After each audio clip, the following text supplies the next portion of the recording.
ეთერშია კურიერი 3 საათზე ახალ ამბებს თამარ ურუშაძე გაგაცნობთ.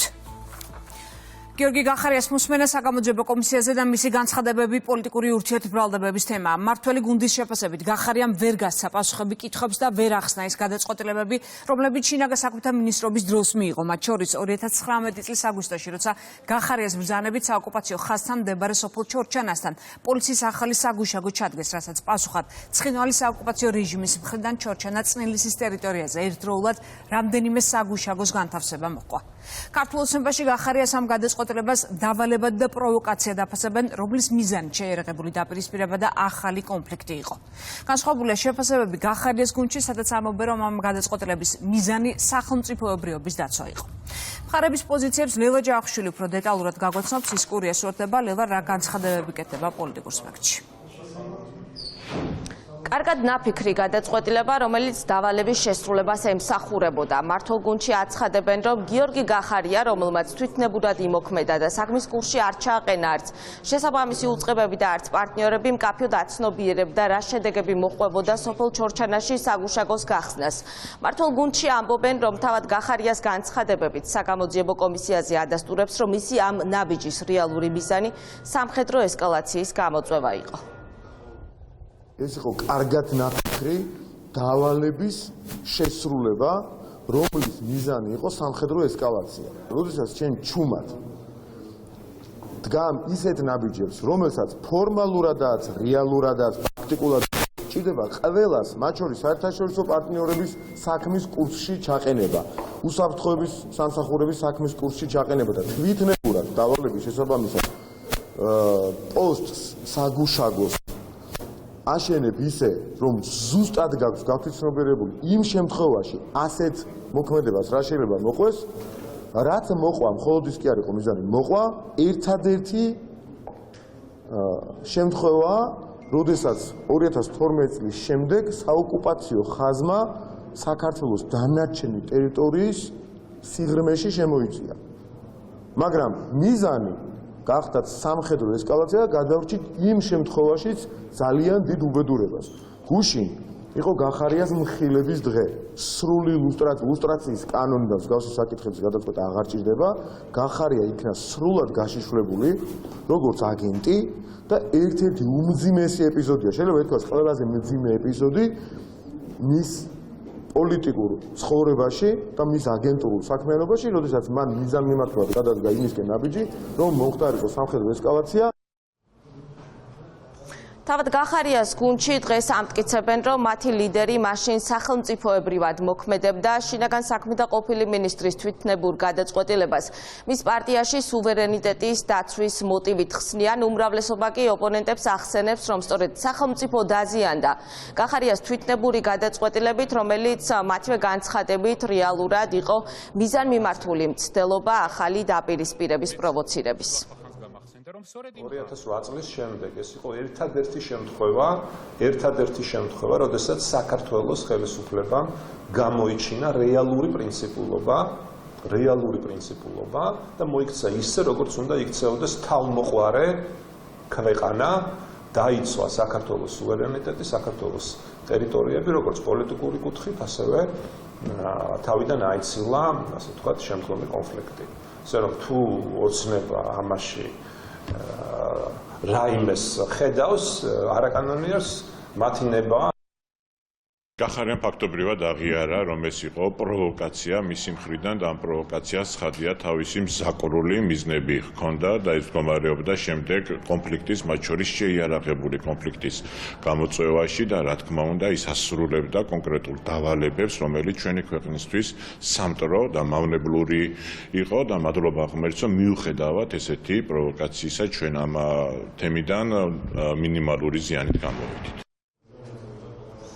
სოფელ ჩორჩანაში საოკუპაციო ხაზის მიმდებარედ საგუშაგოს გახსნასთან დაკავშირებით გიორგი გახარია საგამოძიებო კომისიის წევრების კითხვებს გუშინ დიდი ხნის განმავლობაში პასუხობდა.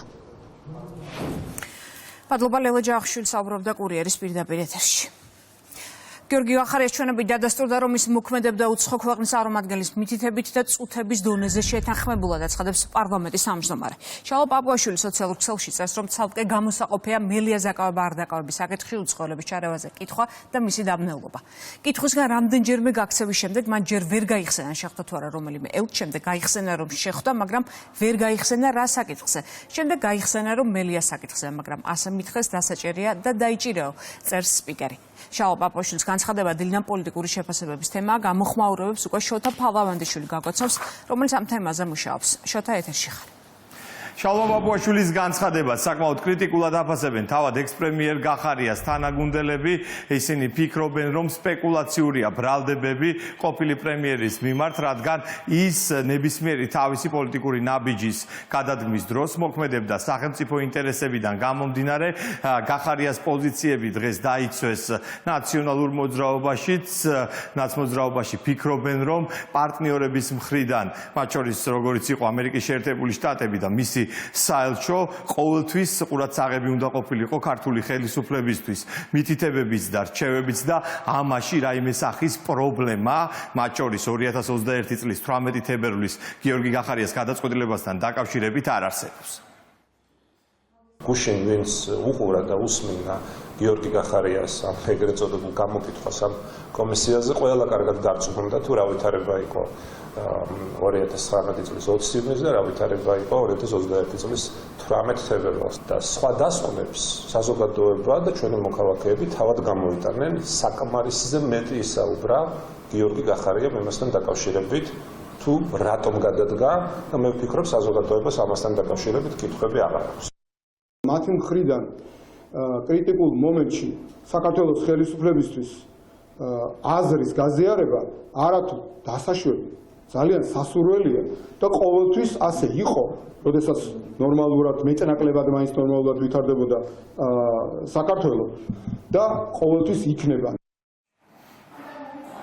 სპიკერის პოზიციას იზიარებენ მმართველ გუნდში ქართული ოცნების წარმომადგენლებმა. დღეს კიდევ ერთხელ გაიხსენეს 2021 წლის თებერვლის მოვლენები და თქვეს, რომ მაშინ გიორგი გახარია აშკარად მოქმედებდა დავალებით, რაც მან საგამოძიებო კომისიის სხდომაზე აღიარა. კიდეც ქართულ ოცნებაში ამბობენ, რომ გადაწყვეტილება, რომელიც გახარიამ მიიღო, პირდაპირ ემთხვეოდა ნახევარი საათით ადრე 18 თებერვალს ამერიკის საელჩოს მიერ გამოქვეყნებულ პოსტს, სადაც საუბარი იყო იმაზე, რომ ნიკა მელიას დაჭერა არ იქნებოდა პოლიტიკურად გამართლებული. ზუსტად ნახევარ საათში კი გიორგი გახარიამ გუნდისთვის მოულოდნელად გადადგომის გადაწყვეტილება მიიღო. ქართული ოცნების წევრების აზრით ეს არის პირდაპირი მტკიცებულება იმის, რომ ექს-პრემიერი მოქმედებდა წინასწარ გაწერილი სცენარის მიხედვით და ამ ყველაფერს ადასტურებს ის ფაქტები და მოვლენები, რომელიც სწორედ გახარიას გადადგომის შემდეგ მოხდა, მათ შორის მიხეილ სააკაშვილის 7 თვეში საქართველოში შემოსვლა და ასე ვთქვათ თვითმმართველობის არჩევნებზე გახარიას წარმოჩენა უკვე ახალი პოლიტიკური ძალის სახით. მმართველი გუნდის წევრების თქმით, სცენარის მთავარი მიზანი იყო ხელისუფლების ცვლილება და ამ სცენარში ერთ-ერთი ინსტრუმენტი სწორედ ექს-პრემიერი გიორგი გახარია იყო. როგორი იწვალა გუშინ ერთმა რიგითმა აგენტმა, ნახეთ, ხო, ჯერ ვერ გაიხსენა საერთოდ შეხვდა თუ არა ელჩოს, მერე თქვა რომ შეხვდა ელჩოს, მერე დააკონკრეტა რომ შეხვდა ამერიკის ელჩს, მერე ვერ გაიხსენა მას მელიაზე ელაპარაკა თუ არა, მერე გაიხსენა რომ ელაპარაკა მელიაზე, მერე ისიც გაიხსენა რომ თითქოს უთხრა რომ აღასრულეს სამართალიო და ანუ დაკავებისკენ მოუწოდა და ამ დროს მის გადადგომამდე ნახევარი საათით ადრე უბრალოდ ამერიკის საელჩომ გამოაქვეყნა განცხადება, სადაც ის მიუთითებდა, რომ მოწოდების მიუხედავად უკან გადადგმულ ნაბიჯთან ჰქონდა საქმე. აი წარმოიდგინეთ, რამხელა აბსურდია, როდესაც თვითონ ამბობს საელჩო, რომ მოუწოდებენ, რომ ამ ნაბიჯის გადადგმაზე უარი თქვას სახელმწიფომ და გახარია აგერ პირდაპირ ეთერში იტყუება, რომ თითქოს ისინი მოუწოდებდნენ აღსრულებისკენ და არა აღსრულებაზე თავის შეკავებისკენ. იმდენად მძიმე მდგომარეობაში აღმოჩნდა გუშინ ამ და სხვა საკითხებთან დაკავშირებით, რომ საკუთარ პროფესიაზე თქვა კაცმა უარი. ჩვენ და სამწუხაროდ საელჩოებიდან იყო ჩართული, ისევე როგორც მთელი ამ უსამშობლოთა გაერთიანება, რაც მოძრაობს და რასაც ჩადიოდნენ წახალისებული საელჩოების მხრიდან. მანამდე აქტიურ მონაწილეობას ღებულობდა ამერიკის ელჩი ქალბატონი დეგნანი, რომელიც თავიდან ბოლომდე მონაწილეობდა. როგორც აღმოჩნდა და როგორც გაირკვა, კი ერიდებოდა და ბოლო წუთამდე არ იტეხდა იხტიპარს ბატონი გახარია, მაგრამ მას მოუწია მის აღიარება, რომ ესე იგი ჩვენს მიერ ნდობა გამოცხადება და იმუნიტეტი მოუხსენით და გადადგომამდე თურმე ამერიკის ელჩთან ქონია კომუნიკაცია, შეხვედრა და ამის შემდეგ უკვე რაზე ვილაპარაკეთ არ მახსოვს. ნუ აი ხა ვისაც გჯერათ ამ კაცის, კიდე გააგრძელეთ. 2021 წლის თებერვლის მოვლენებთან დაკავშირებით საკმაოდ ვრცელი პოსტი პარლამენტის სპიკერმა გამოაქვეყნა საკუთარ სოციალურ ქსელში. შალვა პაპუაშვილი მიიჩნევს, რომ საგამოძიებო კომისიაზე გიორგი გახარიას რამდენჯერმე შეცვლილმა ჩვენებამ ელჩთან შეხვედრასთან დაკავშირებით კიდევ ერთხელ დაადასტურა, რომ მისი გადადგომა იყო წინასწარ გაწერილი სცენარის ნაწილი და გახარია ამ სცენარში ასრულებდა უცხო ქვეყნის დაკვეთით ერთ-ერთი მოქმედი პირის როლს. მადლობა შოთა პალავანიშვილი საუბრობდა პირდაპირ ეთერში. შალვა პაპუაშვილმა სოციალურ ქსელში სტატუსი დილით გამოაქვეყნა. პარლამენტის თავმჯდომარის შეფასებით გიორგი გახარია არა საქართველოს პარლამენტის მიერ მინიჭებული მანდატით, არამედ ფარულად მოქმედებდა. მართლაც საწოდავი სანახავი იყო ყოფილი პრემიერ-მინისტრი, რომელიც ერთ საკითხზე რამდენიმე წუთში სამჯერ იტყუება. რატომ იყო ასე დაძაბული ამ ერთი შეხედვით მარტივ კითხვაზე და მისგან გაქცევას ცდილობდა. როდესაც ის უჩინარ კაცზე საუბრობს, სინამდვილეში დღეს უკვე ყველამ კარგად გაიგო, ვინ ცდილობდა ქართულ პოლიტიკაში, მართლმსაჯულებაში თუ ზოგადად ჩვენი საზოგადოების ცხოვრებაში უჩინრად ხელის ფათურს. ეს ვამხილეთ ჩვენც დაამხილა ამერიკის შეერთებული შტატების ახალმა ადმინისტრაციამაც. პასუხისგან თავის არიდების მრავალი მცდელობის მიუხედავად გიორგი გახარიას ჩვენებით დაადასტურდა, რომ ის როგორც ამ ქვეყნის პრემიერ-მინისტრი მოქმედებდა არა საქართველოს პარლამენტის მიერ მინიჭებული მანდატით, არამედ ფარულად უცხო ქვეყნის წარმომადგენლის მითითებით და წუთების დონეზე შეთანხმებულად. ამ შეთანხმებული მოქმედების ისტორიას არქივი კარგად ინახავს. 18 თებერვალს 10:00-სა და 1 წუთზე სამუშაო საათების დაწყებისთანავე ამერიკის შეერთებული შტატების ყოფილმა ელჩმა საჯარო განცხადებით ხელისუფლებას კრიმინალთან დიალოგისკენ და დაკავებისგან თავშეკავებისკენ მოუწოდა. ამ განცხადებიდან 27 წუთში 10:00-სა და 28 წუთზე გიორგი გახარიამ გადადგომის შესახებ განაცხადა. ამ ღალატიდან 3 თვეში იყო პარტიის შექმნა, 4 თვეში ვაშინგტონში სააკაშვილთან ერთ სასტუმროში აღმოჩენა, 7 თვეში სააკაშვილის წინა საარჩევნო ჩემოპარება. პარლამენტში დღეს დროებითი საგამოძიებო კომისიის მორიგის ხდომა გაიმართა. კომისიის წევრებმა განიხილეს 2013 წლებში პოლიტიკური თანამდებობის პირების კორუფციული გარიგებების და საკუთრების უფლებების შელოხვასთან დაკავშირებული საკითხები. კომისიის წევრების წინაშე ჯონ დი ბაღათურია წარსგა, რომელმაც სისტემურ დანაშაულებზე, კერძო საკუთრების ხელყოფის ფაქტებსა და ელიტურ კორუფციაზე ისაუბრა. ეს არის პირველი დეკლარაცია, რომელიც მან შეავსო და ძალიან მნიშვნელოვანია, რომ წავიკითხოთ.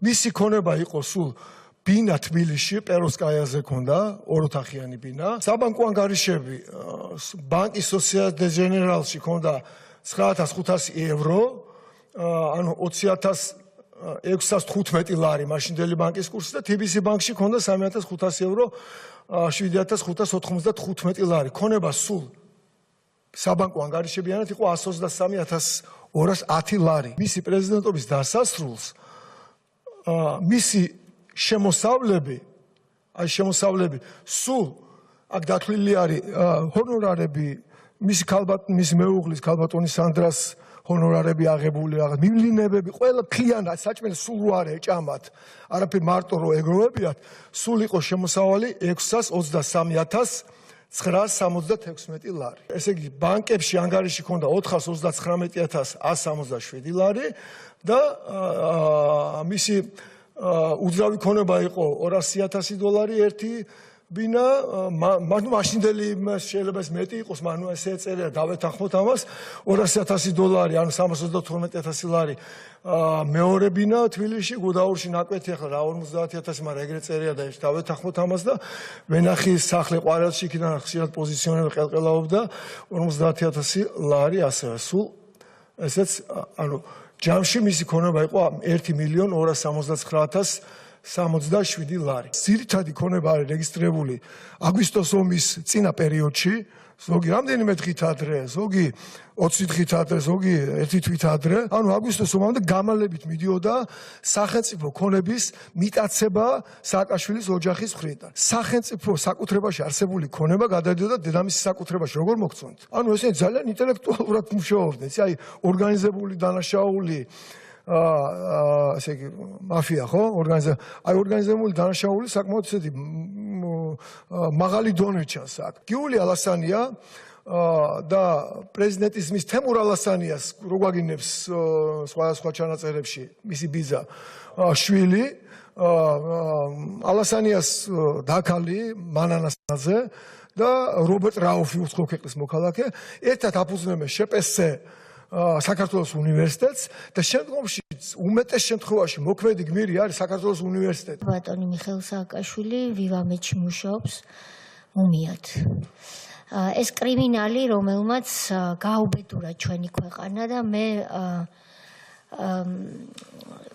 ჩვენს თანამებრძოლებთან ერთად მადლობას ვუხდი ქართულ ოცნებას, როგორც პარტიას, როგორც პოლიტიკურ გუნდს, ვინც სათავეში ედგა ამ კომისიის შექმნის იდეას, იმიტომ რომ ეს დასკვნა, რომელიც დაიდება, იქნება მისთვის განაჩენიც მორიგი, იმიტომ რომ ის ვერ შევა ისტორიაში, თუ გვისმენს რო იცოდეს, სააკაშვილი ვერ შევა ისტორიაში როგორც აღმაშენებელი, ის ვერ შევა ისტორიაში როგორც თანამედროვე ქართული სახელმწიფოს დამფუძნებელი. ის ისტორიაში შევა როგორც ტერიტორიების დამკარგავი, როგორც აგვისტოს ომის დროს მშვიდობიანი მოსახლეობის საომარ არეალში განზრახ ჩამტოვებელი და გამწირავი.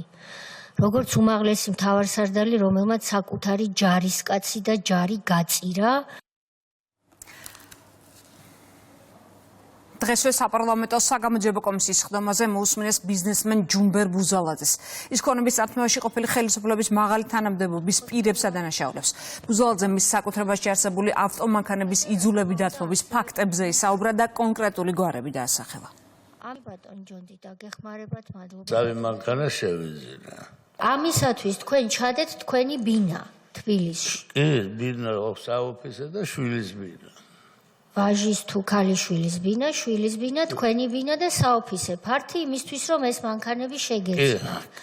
შემოხვედით საქართველოში. მერე რა ხდება? მერე რა ხდება და გადამყავს სტაიაკი და სტაიაკაზე ბარკალაია მეთქო ჩემთან დააყენე უფრო გაიყიდება. ერთი მანქანა უცბად გაიყიდა. ბარკალაია ვინ არის? ავტოსადგომი და მაღაზია აქ თბილისში. ეს მანქანა ერთი უცბად გაიყიდა. ეს არის დავაყენე ავტოსადგომზე. სად? რომელ ავტოსადგომზე? დიღომში. შემდეგ რომი მიყვანა ერთი და მეორეც ხედავ უკვე რაღაც ჩოჩქოლია ძალიან დიდი ამ მისი თანამშრომლები საბუთები აგენ, ისე აგენ გავაბაში კიდევ. არა, სულ შევამოწმოთ. ხოლო მართალი რო ვიყავ, მეთქი შეამოწმეცა და ხურაკავს ერთ-ერთი უფროსი ვინც არის მათი ტელეფონით ეთყობა ზემდგომს. ხოლო ეს მანქანა უნდა გადავიყვანოთ იმას, წამოიყვანეო და იმას უთხრა, ზალაში რომ წავიყვანოთ, წავედით. ალბაში სოდი იყო, წინა მხარეს უხენია ორივე. უყურებ ჩემ მანქანას გული გამიწყდა. მოდის ბატონი მერაბიშვილი, ხო და მოეწონა და გადავასვა ხელი და ეცინება ერთ მანქანასაც მეორესაც. ავიგე რომ მეუღლესთვის უნდა და თოდუასკენ კოდუას კიდე ნანუკასთვის.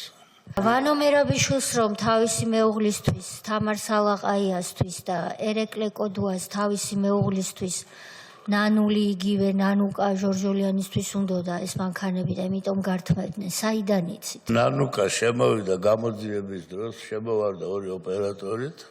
გადამიღო, მეთქი რა ხდება. ეს ჩემი სამი ადვოკატი ვყავდა. არა? ისინი მიხვდნენ ინციდენტს და მე ვერ მივხვდი უცბად.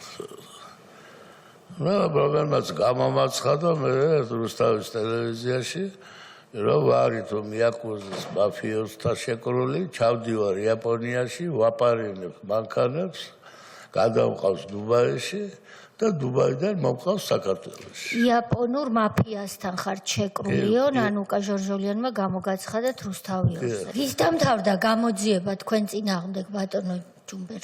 ეს დამთავრდა ჯერ ავადმყოფობები ავიკიდა ბევრი. ნერვიულობისგან. ნერვიულობისგან. საპატიმროში იყავით? ვიჯექი ერთი წელი. იჯექით. ერთი წელი იჯექით. ერთი წელი. ამ მანქანების გამო რომ ნანული ჟორჟოლიანს და თაკო სალაყაიას ყოლოდათ თქვენი მანქანები იჯექით ციხეში, ამას გვიხსნით?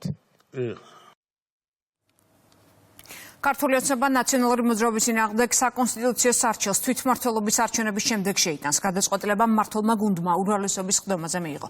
ქართული ოცნება თვლის, რომ არჩევნებზე ოპოზიციურ პარტიებს ჯერ ქართულმა ხალხმა უნდა გასცეს პასუხი.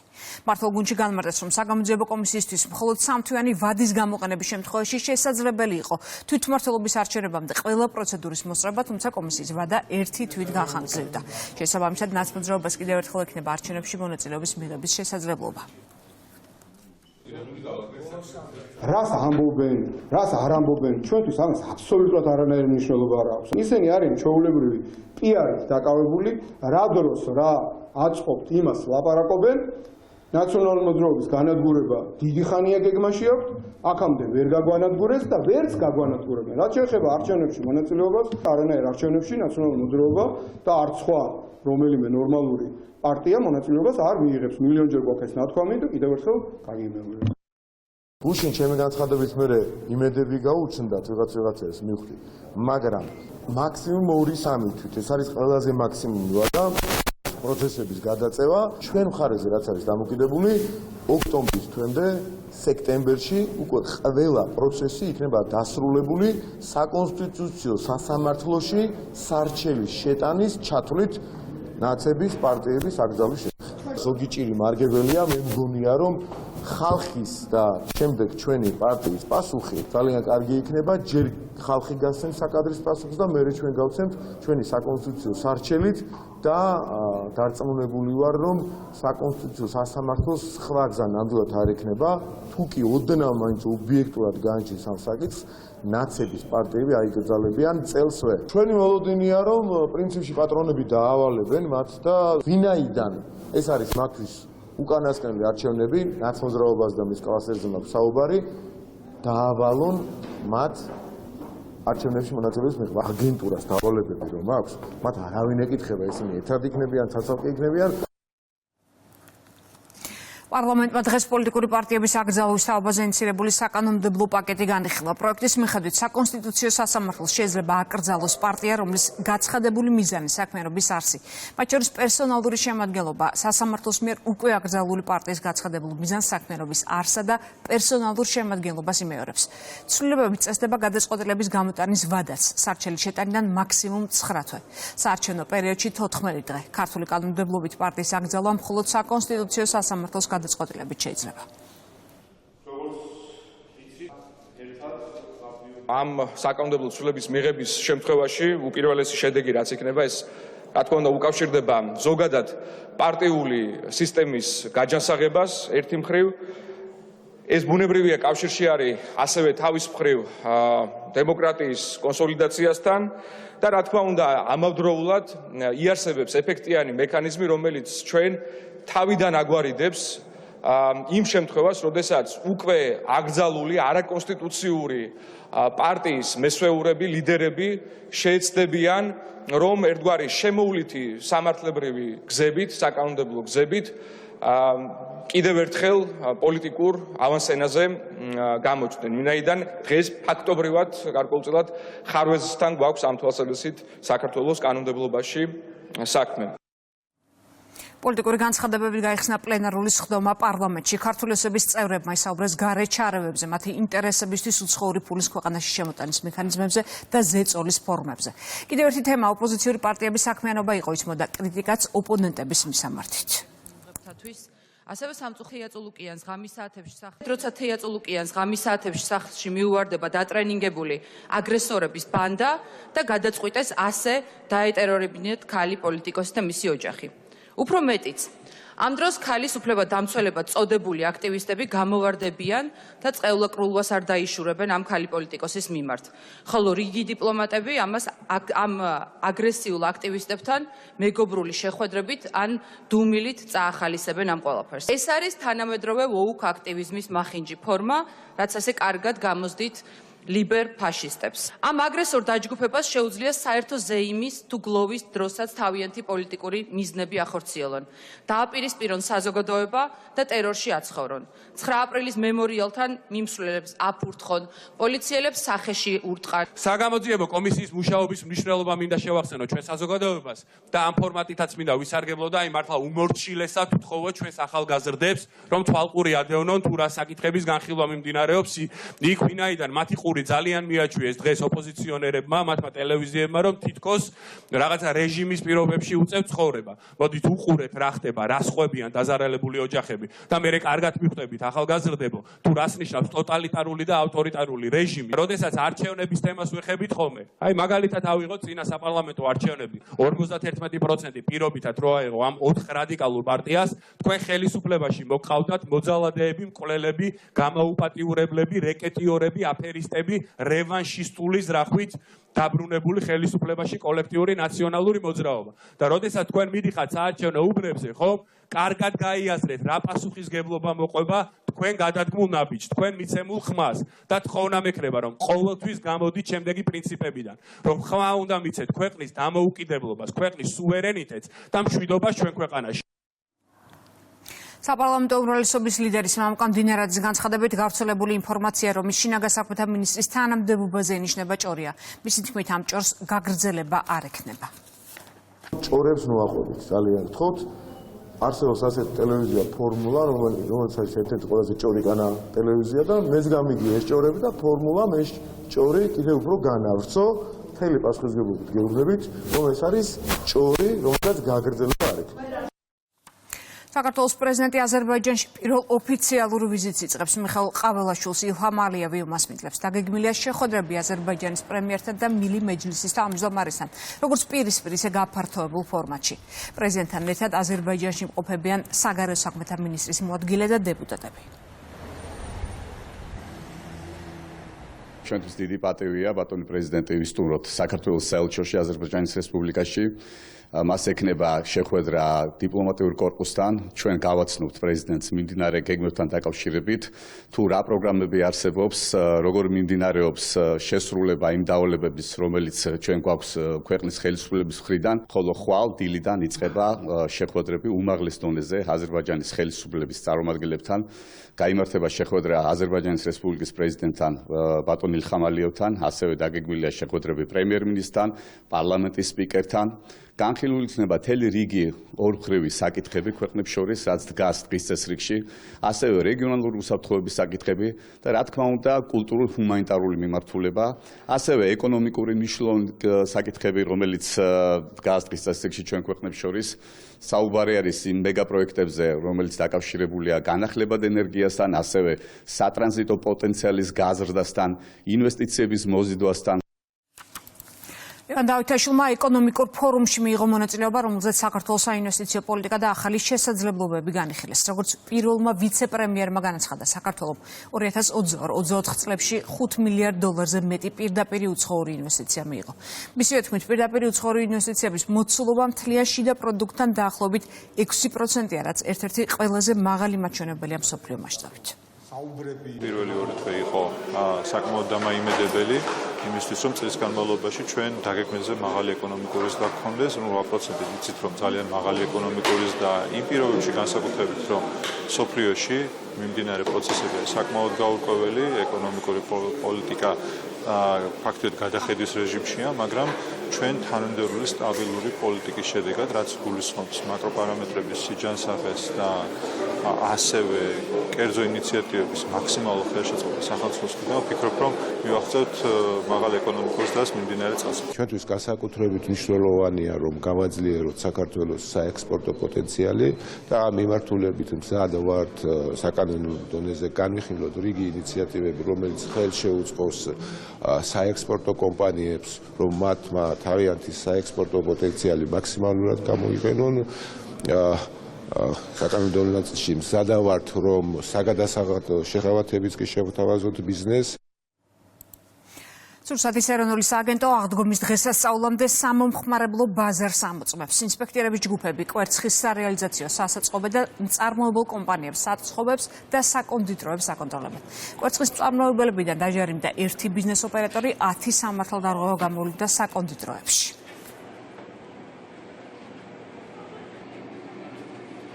სახელმწიფო კონტროლი ხორციელდება იმ ბიზნეს ოპერატორების მიმართ, რომლებიც ახორციელებენ საკონდიტრო ნაწარმის, მათ შორის პასკების წარმოებასა და რეალიზაციას. კვერცხის შემთხვევაში ბიზნეს ოპერატორებმა უნდა უზრუნველყოს სულსათის შენახვა მშრალ და გრილ ადგილას, დაზიანებისა და მზის სხივებისაგან დაცვა.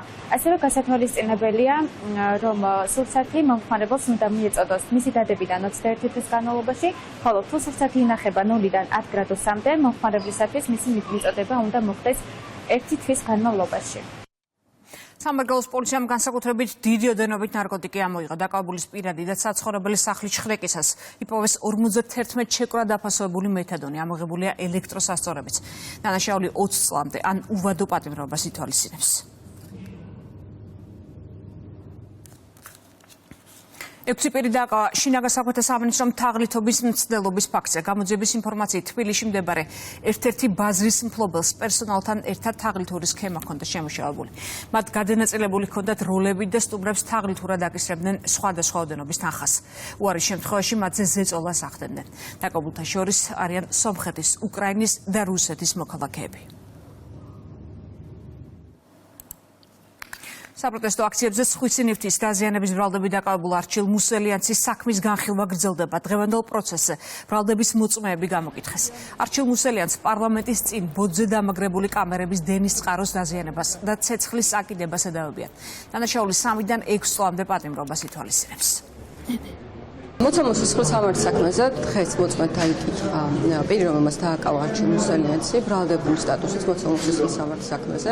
სწორედ იმ მტკიცებულების საფუძველზე, რაც ამ ეტაპისათვის იყო მოხდებული და ეს იყო რა თქმა უნდა კონკრეტულად ვიდეო ჩანაწერები, რომელშიც ასახული იყო მისი მოქმედებები, ასევე მოწმეთა აკითხეთ ექსპერტები, რომლებმაც დაზიანებულ ნივთთან დაკავშირებით ჩაატარეს საექსპერტო კვლევა და დაადასტურეს იმ ზიანის შესახებ, რაც ნამდვილად ამ ნივთზე ცეცხლის წაკიდებით და ამ მექანიკური მოქმედების შედეგად დადგა. მოწმეებმა ასე ვთქვათ, ბევრი ვერაფერი ვერ დაადასტურეს. ძირითადად ერთი მოწმე იყო ჩვენთვის მნიშვნელოვანი, ვინც არჩილ მუსელიანცის დაკავება განახორციელა და შესაბამისად არჩილ მუსელიანცმა სასამართლო პროცესზე ჩემთანაც განაცხადა სასამართლოს წინაშეც, რომ იგი ითხოვდა ადვოკატის დახმარებას, თუმცა ადვოკატის ყოლის უფლება ხელოვნურად შეეზღუდა. უკრაინაში ფრონტის ხაზი უცვლელია. მედიის ინფორმაციით საოკუპაციო ძალები დონეცკის მიმართულებით გააქტიურდნენ და ერთ-ერთი დასახლების დაკავებას ცდილობენ.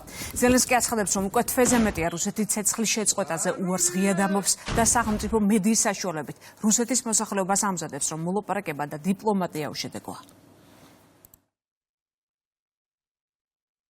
34 დღის წინ უკრაინამ დადებითად უპასუხა ამერიკის წინადადებას ცეცხლის დაუყოვნებლივ და უპირობო შეწყვეტის შესახებ. ისეთი თავდასხმების შეჩერებაზე, როგორიც სუმზე, კრივი-რიხზე, დნიპროზე, კუპიანსკზე და ბერისლავზე განხორციელდა. ასევე ისეთზე, როგორიც ფრონტის ხაზზე, თუმცა უკვე 34 დღეა, რუსეთი ღიად უარს ამბობს ცეცხლის შეწყვეტაზე. ახლა ისევე როგორც წლების განმავლობაში, პუტინი ორიენტირებულია ომის გაგრძელებაზე. ამის მიზეზი მხოლოდ ისაა, რომ მოსკოვში ახლა არ ეშინიათ. თუ რუსეთზე საკმარისად ძლიერი ზეწოლა არ იქნება, მომავალში იმას გააკეთებენ, რასაც მიეჩვივნენ. გააგრძელებენ ომს. ეს რუსეთის სახელმწიფოს ჩვევად იქცა. ბრძოლა მეზობლების წინააღმდეგ, სიძულვილის გავრცელება და სიცოცხლის მოსპობა. უკრაინაში მიმდინარე ომზე ტრამპი პასუხისმგებლობას აკისრებს პუტინს, ზელენსკის და ბაიდენს. ამერიკის პრეზიდენტის განცხადებით ბაიდენსა და ზელენსკის ომის შეჩერება შეეძლოთ, პუტინს კი ომი არ უნდა დაეწყო.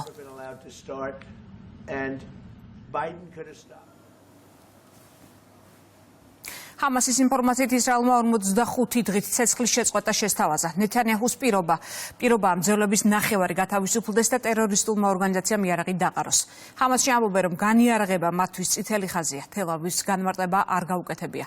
ისრაელის სამხედრო ოპერაციას განაგრძობს დევნილთა ბანაკებზე იერიშს 15 ადამიანი ემსხვერპლა. ამსტერდამის უნივერსიტეტიდან პოლიციამ პროპალესტინელი დემონსტრანტები ძალის გამოყენებით გაიყვანა. დააკავეს რამდენიმე ადამიანი. ათობით დემონსტრანტი ტერიტორიაზე გუშინ შეიჭრა. სამართალდამცველებმა შენობა 5 საათში გაათავისუფლეს. აქციის მონაწილეების მოთხოვნა ისრაელთან ყველანაირი თანამშრომლობის შეწყვეტაა. უნგრეთის პარლამენტმა კონსტიტუცია შეცვალა. ჩაწერა, რომ არსებობს მხოლოდ ორი სქესი. მმართველი კოალიციის ინიციატივას მხარე დაუჭირა ოპოზიციის ნაწილმა, მეორე ნაწილმა კი აქცია გამართა. 140 მომხრე და 21 წინააღმდეგი. ასეთი იყო კენჭისყრის შედეგი. ცვლილებები ასევე აწესებს შეზღუდვებს LGBTQ საზოგადოების თავისუფლად შეკრებაზე, მათ შორის პრაიდის გამართვაზე.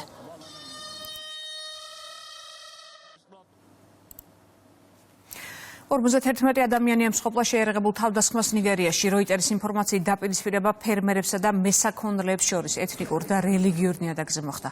ბოლო წლებში ქვეყანაში მიმდინარე კონფლიქტებმა ასობით ადამიანი შეიწირა.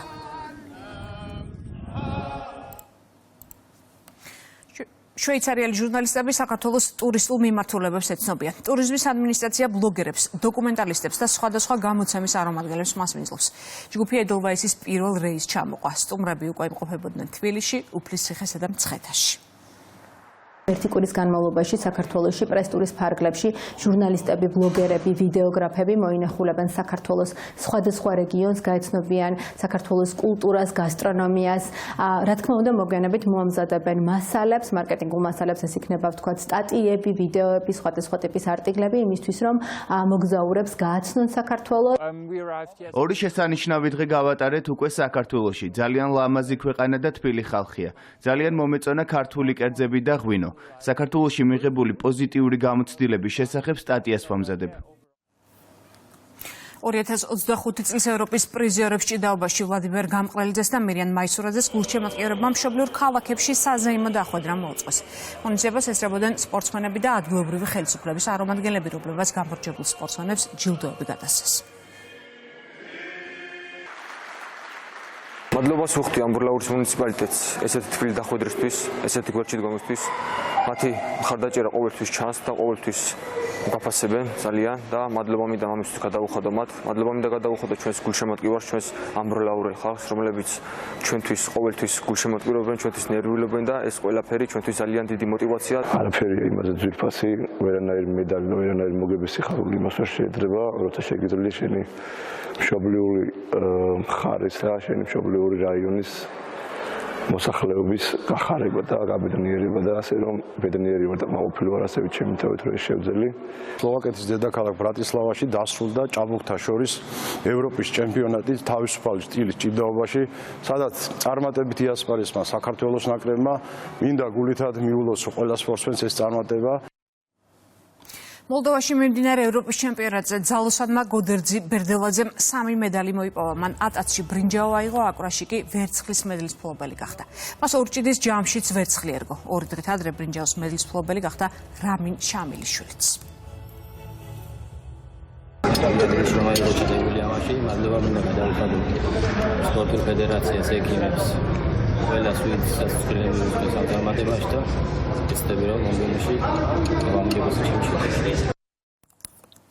საფრანგეთში მიმდინარე 6 ერის ფესტივალზე საქართველოს 18 წლამდე მორაგბეთა ნაკრები უელსთან 10-17 დამარცხდა. მესამე მატჩი 18 აპრილს ირლანდიასთან გაიმართება.